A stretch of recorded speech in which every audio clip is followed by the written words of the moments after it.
कथा, पुरुषार्थ कथा, सुनो सुनो सिद्धार्थ कथा। सत्य कथा, पुरुषार्थ कथा, सुनो सुनो सिद्धार्थ कथा। चढ़ते सूरज सा तेजवान वो कीर्तिमान, हुंकार भरे जब कूच करे, थर थर कांपे आसमान। वो राजपुत्र वो शूरवीर, पर्वत को भेद दे उसके तीर, शांति का स्रोत करुणा की धार, निर्झर झरे मन से अपार।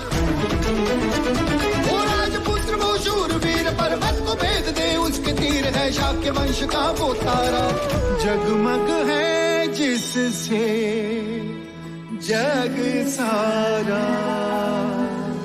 सत्य कथा, पुरुषार्थ कथा, सुनो सुनो सिद्धार्थ कथा।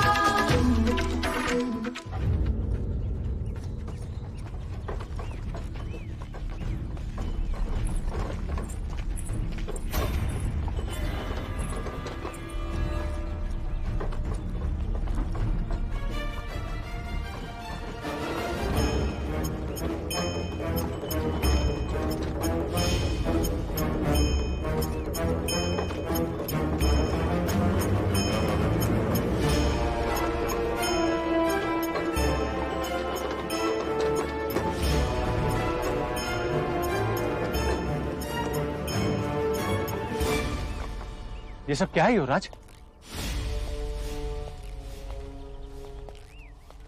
षड्यंत्र। षड्यंत्र?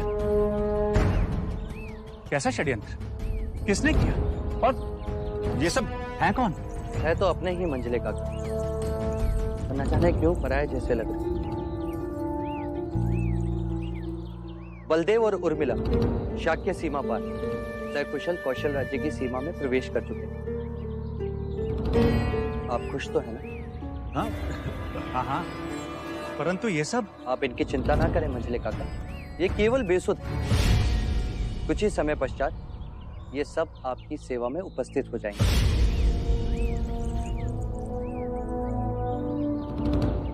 क्या आपको नहीं लगता मंझले काका कि अब हमें सिर्फ एक ही काम करना चाहिए?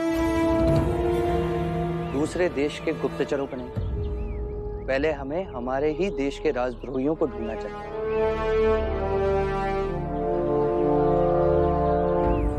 ठीक कहा ना मैंने?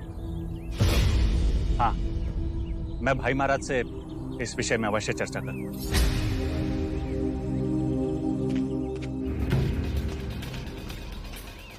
युवराज, हमें महाराज को भी ये बात बता देनी चाहिए कि किसी ने आपके प्राण लेने की। नहीं चंदा, बिना कारण बात को बढ़ाने से कोई लाभ नहीं। भले ही मंझले काका को इस बात को महाराज तक पहुंचाने की, परंतु हम नहीं बताएंगे।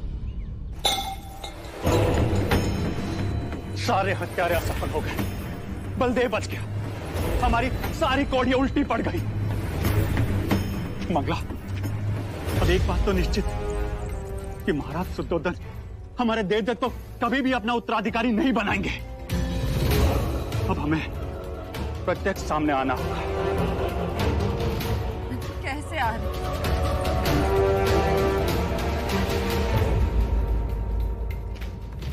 एक रास्ता है, किसी भी प्रकार राजा दंडपानी हमारे हाथ आ जाए। राजा दंडपानी?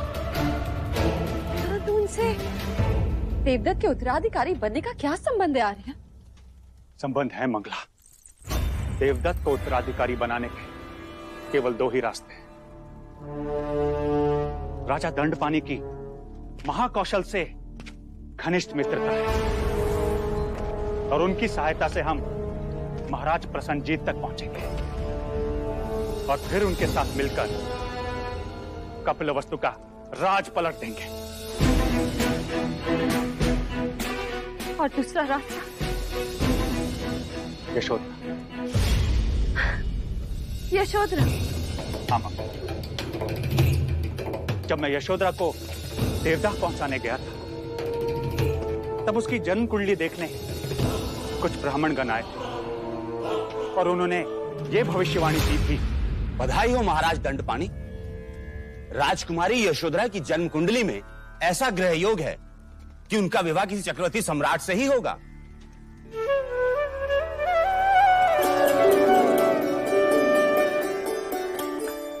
और यदि ऐसा ना हुआ तो? तो राजकुमारी के ग्रह योग उसे महाराज तो अवश्य बना ही देंगे। अर्थात वो जिससे भी विवाह करेंगी वो महाराज तो अवश्य बन जाएगा। अर्थात अब कुछ भी हो जाए, हमें देवदत्त का ब्याह यशोधरा से करवाना ही होगा।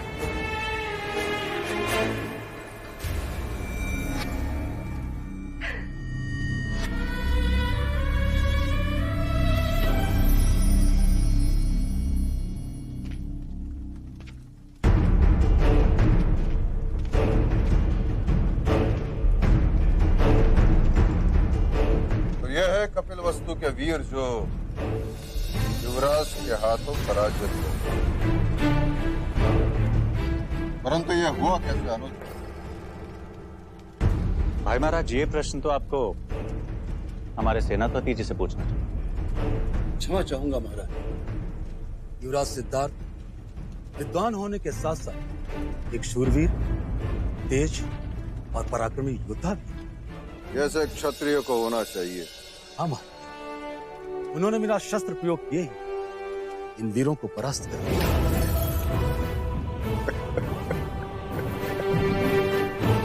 मैं अत्यंत प्रसन्न हूं। युवराज सिद्धार्थ ने केवल तुम्हें ही नहीं, मुझे भी पराजित कर। यदि वो यहां उपस्थित होता तो मैं उसकी पीठ थपथपाता और उसे गले लगाता।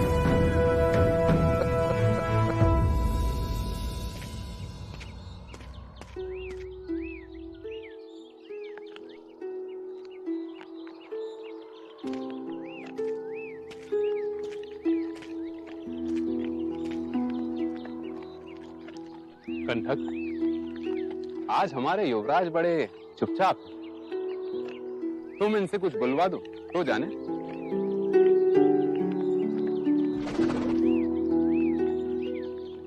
युवराज, आज तो आपको खुश होना चाहिए।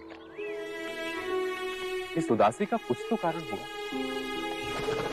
आप कहें तो मैं कंठक को रखते हाथ दूं। सारे कुमार रंग भवन गए। आप जाना चाहेंगे? रंग भवन? वहां मैं जाकर क्या करूं? अब ना वहां उर्मिला होगी, ना वो संगीत। मेरे हृदय की शून्यता को अब कौन भरेगा?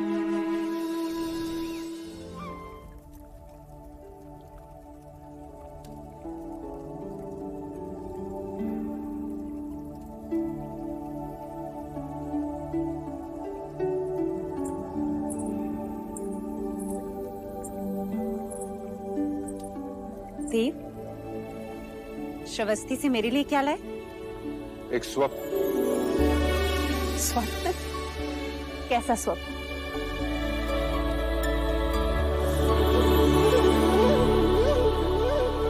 सिद्धार्थ के राज्याभिषेक का स्वप्न। इस मुकुट में ऐसे रत्न जड़वाऊंगा कि कौशल नरेश प्रसन्नजित का मुकुट भी इसकी आभा के सामने बूझा दिखाई देगा। जान पड़ता है कि आज आप बहुत प्रसन्न हैं। हाँ देवी, आज मैं युवराज से अत्यंत प्रसन्न हूं। मैं आज तुम्हारे पुत्र ने मुझे भी पराजित कर दिया। वो कैसे? हमारे नाक के नीचे से बलदेव को बचाया, वो भी अकेले। आज उसने ये सिद्ध कर दिया कि वो चतुर होने के साथ साथ पराक्रमी भी है। अब समय आ गया है कि शाक्य संघ की परंपरा के अनुसार उसे दीक्षा दी जाए। शुभ कार्य में विलंब कैसा? शुभ मुहूर्त निकाल के राज्याभिषेक करवा दीजिए। हाँ देवी, मैं आज ही कुलगुरु वाचस्पति से शुभ मुहूर्त निकालता हूँ। शुभ मुहूर्त तो विवाह का निकालना चाहिए कुलगुरु से। विवाह का मुहूर्त? हमारा पहले युवराज का विवाह करवाएं, उन्हें गृहस्थ जीवन का आनंद लेने दें, फिर राजनीति का पाठ पढ़ाएं और फिर ये मुकुट उनके सर पर रखकर उन्हें सिंहासन सौंप दें।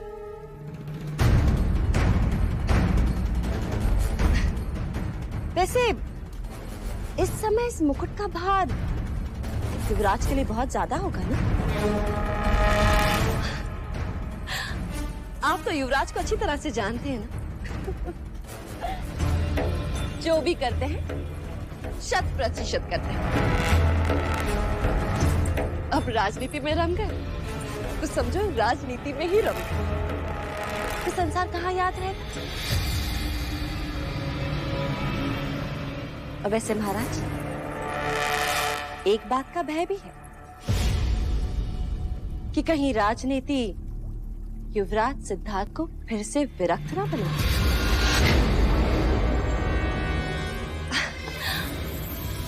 और भले आपको दादाश्री बनने की जल्दी ना हो, परंतु महादेवी प्रजापति को तो। क्या कहना चाहती हो तुम? यही महाराज कि वसंत ऋतु का अवसर है, आयु भी हो चुकी है,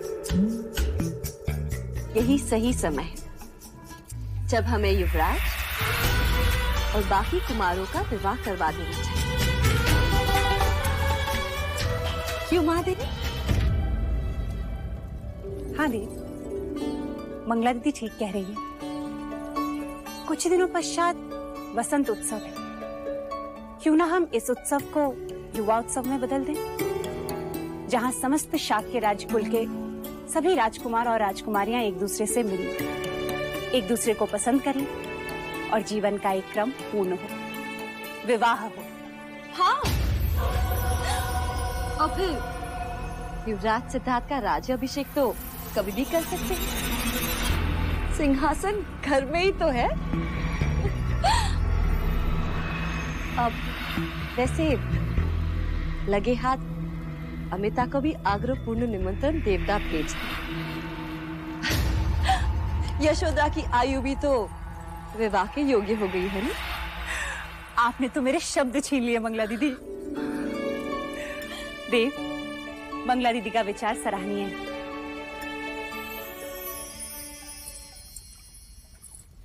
अभी तो केवल शब्द छीने हैं महादेवी प्रजापति, तुम्हारी सारी खुशियां ना छीनूं तो कहना।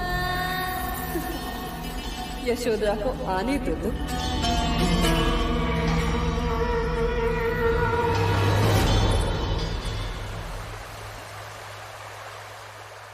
महादेवी, महादेवी, महादेवी, आज राज्यसभा में घोषणा हुई कि वसंत उत्सव में मिलने वाली शाक्य परिषद में युवराज सिद्धार्थ को संघ का सदस्य बनाया जाएगा। सच?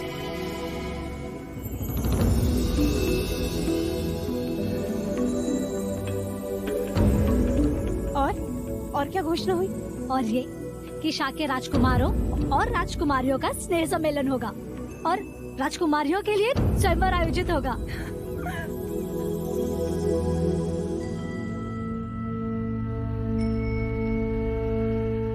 पर तू क्यों इतना खुश हो रही है? वो इसलिए क्योंकि जिस कामना हेतु आप ये दिए कर रही है ना, वो बहुत जल्द पूर्ण होने जा रही है। राजकुमारी यशोधरा आ रही है महादेवी, और अमिता दीदी के यहाँ देवदा में निमंत्रण भेजा जा चुका है। रशिका, तुझे पता है, मुझे यशोधरा बहुत पसंद है। बस अब ये देखना है कि उसे भी सिद्धार्थ पसंद आ जाए। तो आप एक दिया और कीजिए, क्योंकि आपकी ये इच्छा तो कब की पूर्ण हो चुकी है। क्या? वो कैसे? महादेवी, यशोधरा की आंखों में मैंने युवराज सिद्धार्थ के लिए प्रेम देखा है, और देवता चाहते हुए कह रही थी कि देखना कुछ ही समय में मैं रानी बनकर लौटूंगी इस कपिल वस्तु में। और सिद्धार्थ की आंखों में क्या है लौशिका? प्रश्न। वो तो स्वयं नहीं जानते कि उन्हें यशोधरा से प्रेम हो चुका है। वो अब भी प्रेम की परिभाषा ही ढूंढ रहे हैं। वो भी जल्दी ही मिल जाएगी। बस आपको उन दोनों को एक करना है। लो, अब तो शगुन का घंट भी बज गया। ईश्वर ने भी अनुमति दे दी। अर्थात यशोधरा को भी साथ बुलाया है।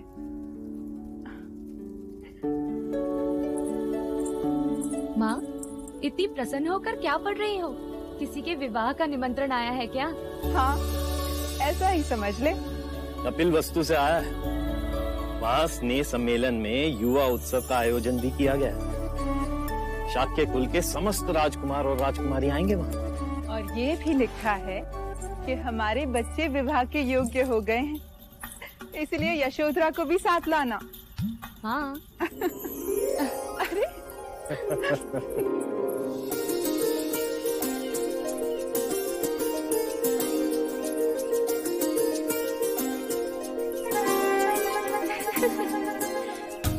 अच्छा, तो तुम अब कपिल वस्तु के राज परिवार की वधू बनोगी? ऐसे कैसे कह सकती हो तू? सुना नहीं, हमारे बच्चे अब विवाह योग्य हो गए हैं। हमारे बच्चे अर्थात कपिल वस्तु के किसी एक राजकुमार के साथ हमारी यशोधरा की विवाह की बात छेड़ेंगे बोलो। इसमें हमें कौन सी आपत्ति हो सकती है? वैसे भी वो शाक्य कुलाधीश हैं। देवदत्त से बात चले तो मैं सोच भी सकूं, किंतु सिद्धार्थ के साथ कदापि नहीं। बता दो, युवराज सिद्धार्थ दिखने में कैसे हैं?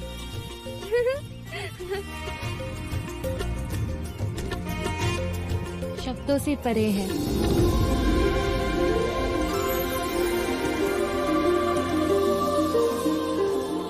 और उनकी आंखें प्रेम और करुणा से भरी है उनकी आंखें। और उनकी मुस्कुराहट जो देखे मंत्रमुग्ध हो जाए। और उनकी वाणी संगीत के सुरों की तरह।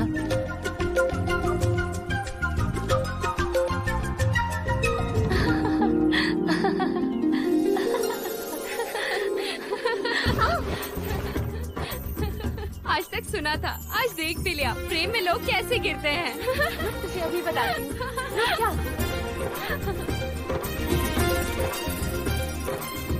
मुझे सिद्धार्थ पसंद है,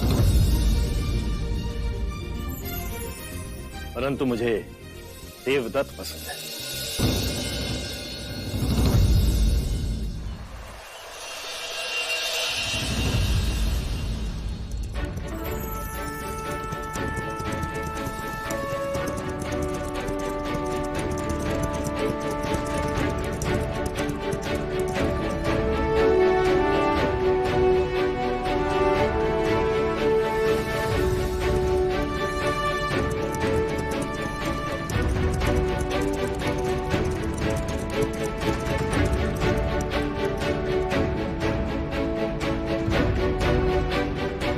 देखो देवदत्त, पराक्रमी क्षत्रिय दिखाई दे रहा है।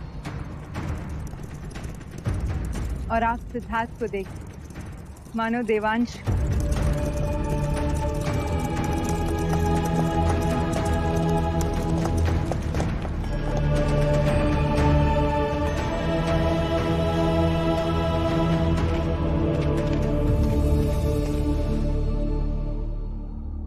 सिद्धार्थ का प्रणाम स्वीकार करें राजा दंडपानी। जीते रहो।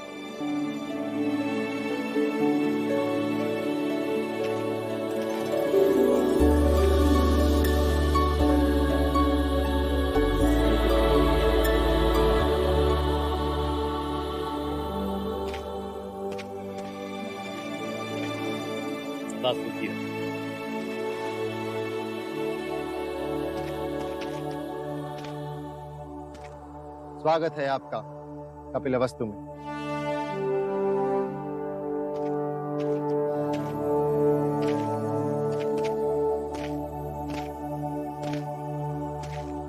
यशोधरा, ये तुम्हारे लिए। तुम मेरे लिए कुछ नहीं लाए सिद्धार्थ? मैं जानता था तुम मांग कर लेने वालों में से हो।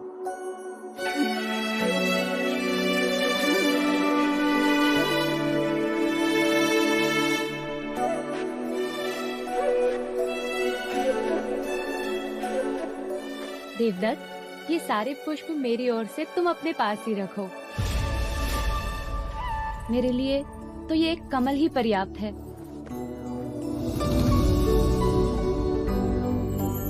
क्या अंतर है मेरे कमल में और सिद्धार्थ के दिए हुए कमल में?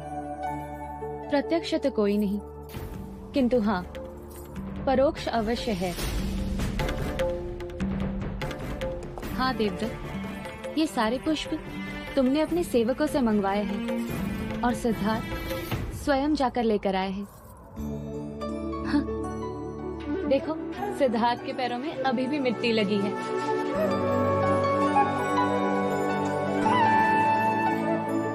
कोई है? युवराज के पैर धुलाने का प्रबंध किया जाए। चलो सिद्धार्थ।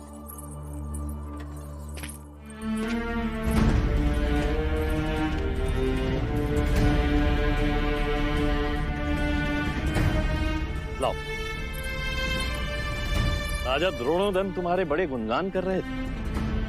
कह रहे थे तुमने एक चीते का सर काट दिया था।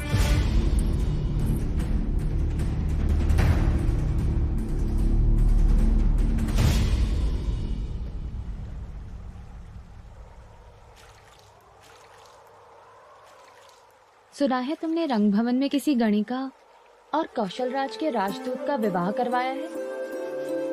हाँ, वो दोनों एक दूसरे से बहुत प्रेम करते थे। अर्थात अब तुम प्रेम को समझने लगे हो। हाँ, कुछ कुछ समझने लगा हूँ और अनुभूति से वंचित हूँ। अरे गोपा, क्या हुआ गोपा? कुछ नहीं।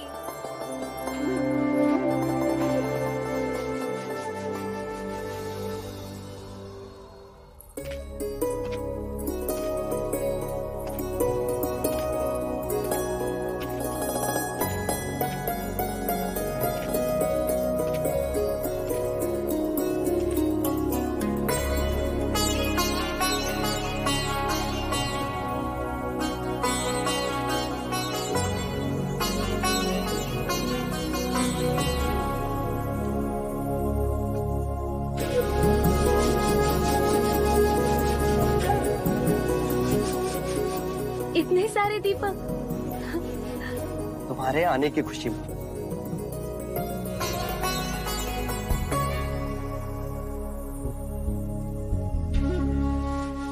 तो अब शब्दों को दृश्य में बदलना सीख लिया तुमने।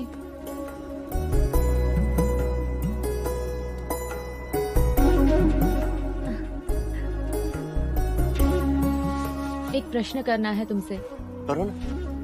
तुम कह रहे थे कि तुम जान गए हो। क्या?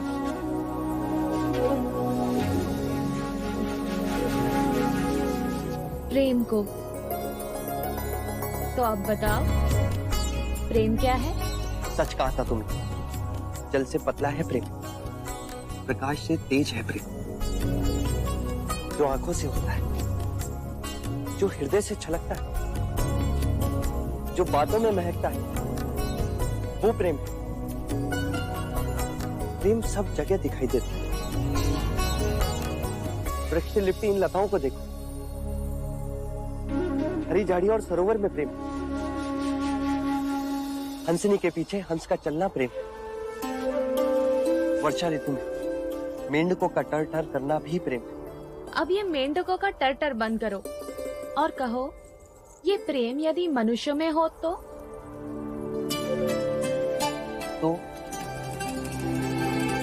निर्भय हो जाता है।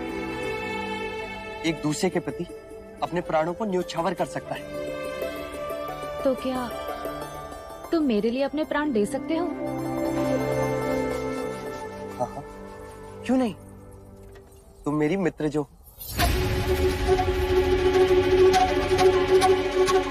मित्र?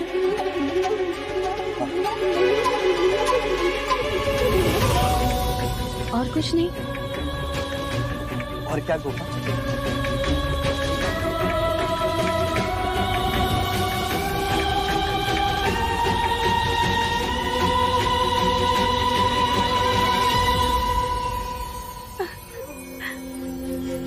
गोपा,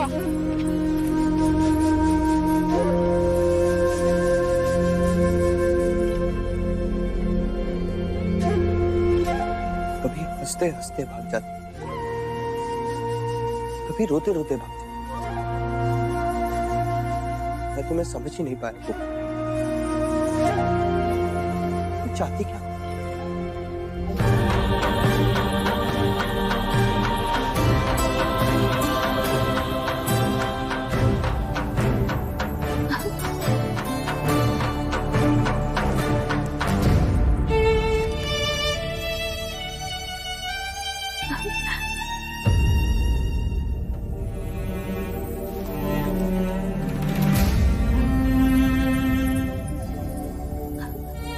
यशोधरा, क्या हुआ?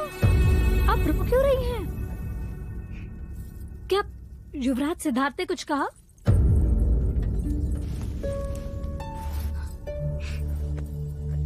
कुछ नहीं।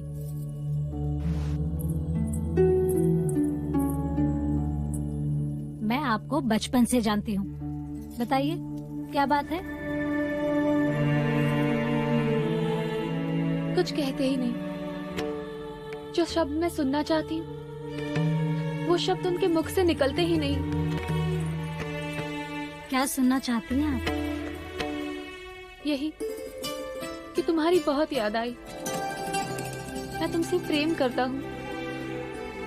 और हमारे युवराज क्या बातें करते हैं? वृक्ष की, लताओं की, सरोवर की, बारिश की, मौसम की, मेंढक की, ज्ञान की और केवल ज्ञान की बातें। प्रेम की तो जैसे कोई अनुभूति ही नहीं है उन्हें।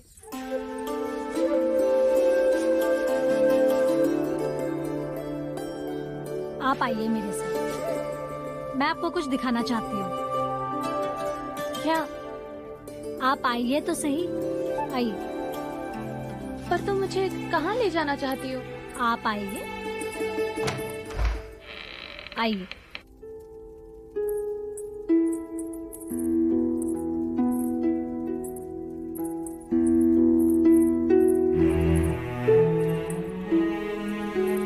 ये क्या है? वो शब्द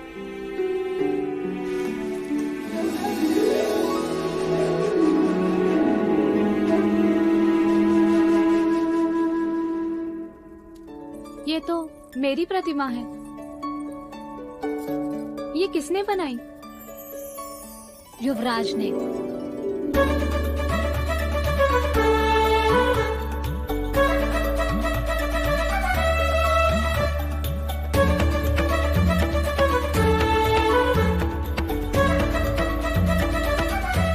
कुछ लोग ऐसे भी होते हैं जो अपनी अनुभूति को शब्दों में नहीं कह पाते, परंतु उसका ये अर्थ नहीं कि वो प्रेम नहीं करते।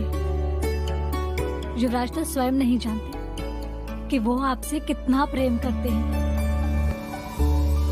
सच? हाँ, अन्यथा ये प्रतिमा कैसे बनती? युवराज के हृदय मंदिर में आपके सिवा और कोई नहीं है।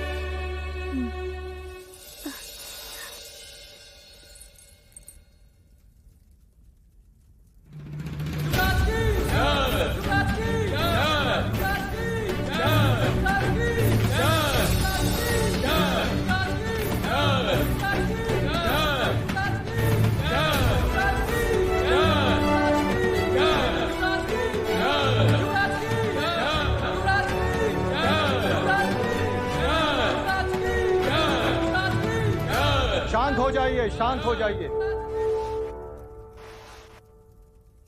शाह के संघ को इस बात की अपार प्रसन्नता है कि आज उनके बीच एक ऐसा व्यक्ति संघ का सदस्य बनने जा रहा है, जिनका लोक चाहन इतना अधिक है कि उनकी उपस्थिति से संघ उत्साहित होगा और सदैव गौरव अनुभव करेगा। मैं शाक्य कुल नरेश महाराज शुद्धोधन के जयेश पुत्र सिद्धार्थ गौतम को शाक्य संघ का सदस्य बनाने का प्रस्ताव रखता हूं। क्या इनकी सदस्यता सबको स्वीकार है?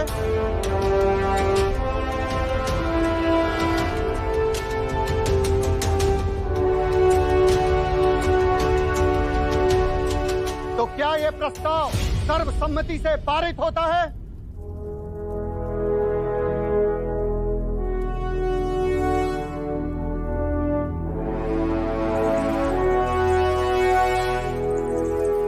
युवराज सिद्धार्थ गौतम को शाक्य संघ का सदस्य बनने की बधाई हो। बधाई हो युवराज, बधाई हो।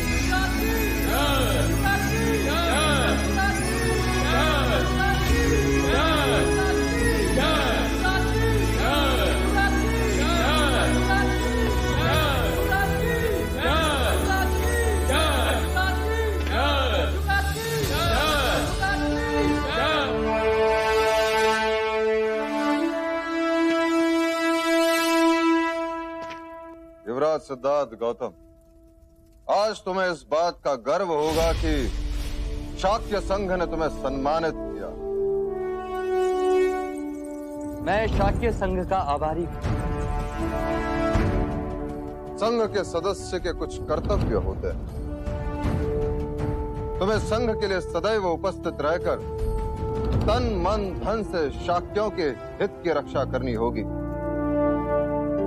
मैं ये वचन देता हूं, मैं पूरी निष्ठा के साथ उनका पालन करूंगा। किसी भी शाक्य सदस्य का दोष पता चलने पर तुम संघ को उसके बारे में सूचित करोगे। स्वयं का दोष प्रमाणित होने पर दंड स्वीकार करना पड़ेगा। व्यभिचार करने पर, हत्या अथवा चोरी करने पर तुम संघ के सदस्य नहीं रहोगे। मैं अपने वचन पर खरा उतरूंगा।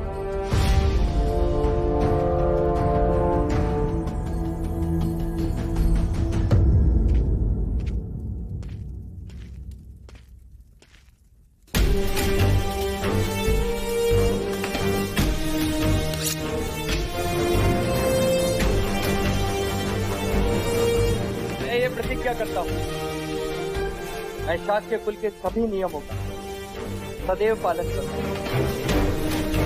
शाक्य कुल पर आने वाली सभी विपत्तियों का सामना करूंगा।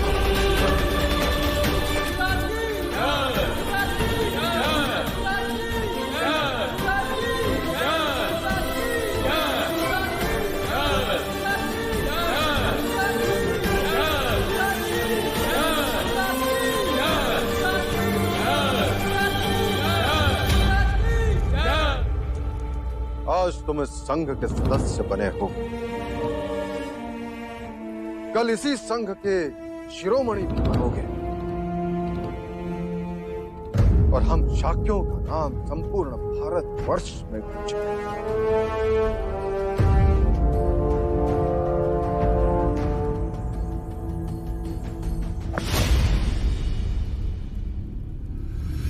मुझे अश्वमेघ यज्ञ करना है।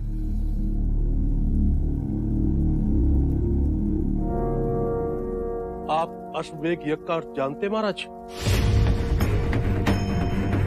जानता और समझता भी हूं महामंत्री।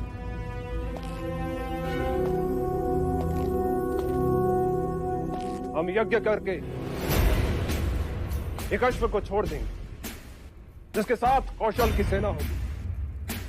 तो अश्व जिस देश में विचरण करेगा उस पर हमारा आधिपत्य होगा। जो देश उसे रोकेगा उससे मंत्रणा होगी। यदि वो हमारा आधिपत्य माने तो ठीक, अन्यथा युद्ध होगा। किंतु महाराज, कौशल की सीमा के एक और मगध तो दूसरी ओर लिच्छवियों का संग राज वैशाली और दोनों ही बड़े राज, उनसे शत्रुता करना हमारे लिए हितकारी नहीं होगा महाराज।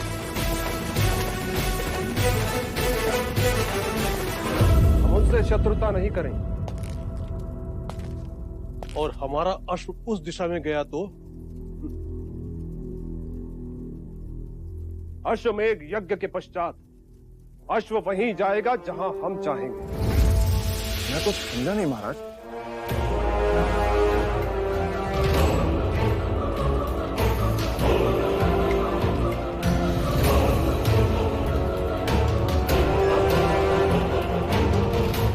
ये हमारी सेना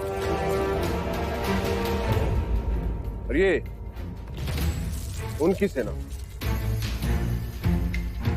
परंतु हमारे सबसे निकट शाक्यों का गणराज और अश्व। सबसे पहले शाक्यों के देश कपिलवस्तु जाएंगे।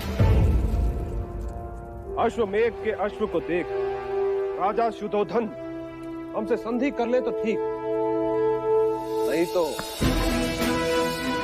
हमें युद्ध करने का कारण मिले और हम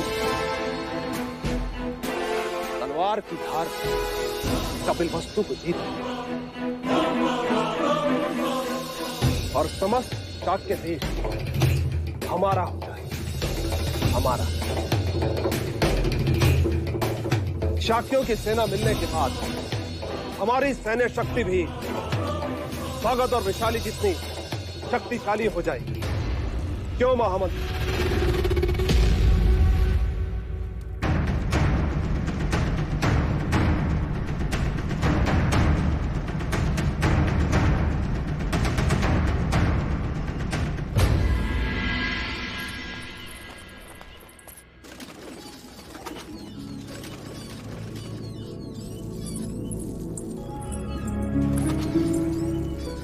अच्छा हुआ आप यहाँ मिल गई।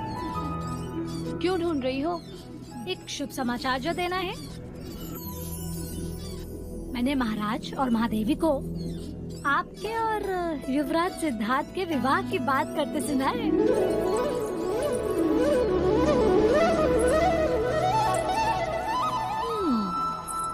अब समझ में आया। अच्छा, क्या समझ में आया? कि आप हर दिन बिना भूले यहाँ दाना डालने क्यों चली आती हैं? नाम इन पंछियों का और मिलन युवराज से। अरे तो सच सच बताइए, आप यहाँ युवराज की प्रतीक्षा कर रही थी ना? जानती हो तो फिर पूछ क्यों रही हो? इतना ही समझती हो तो फिर यहाँ क्यों रुकी हो? जाओ यहाँ से। अरे जाओ।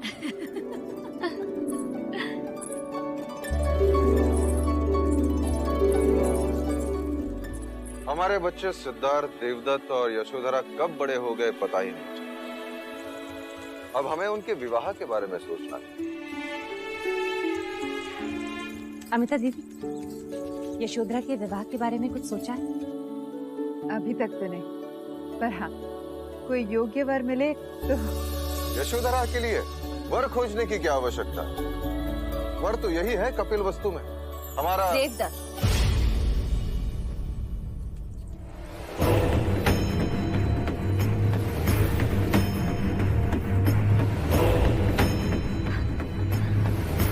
यही कहना चाह रहे थे ना आप महाराज?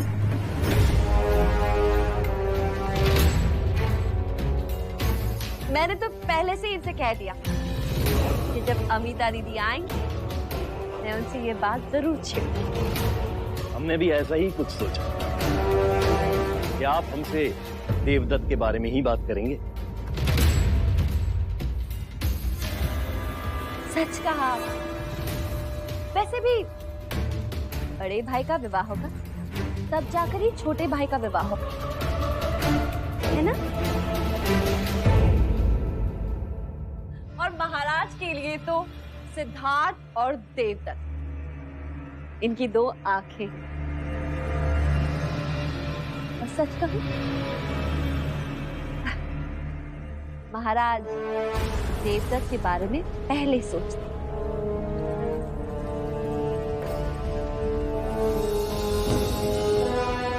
आप बैठे क्या हैं? उठिए, महाराज और महादेवी से आशीर्वाद ले लेते हैं। हाँ हाँ क्यों?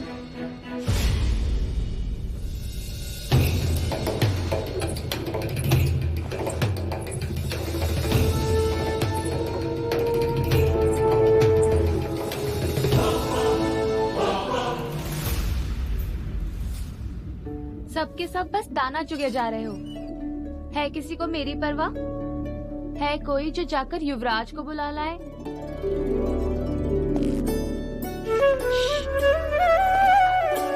आ गए। पता है तुम्हें, इस समय हमारे परिवार वाले हमारे विवाह की बातें कर रहे हैं।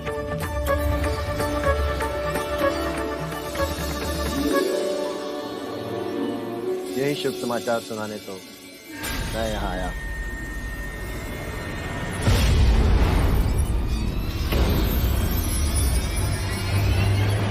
देवदत्त और यशोधरा का विवाह।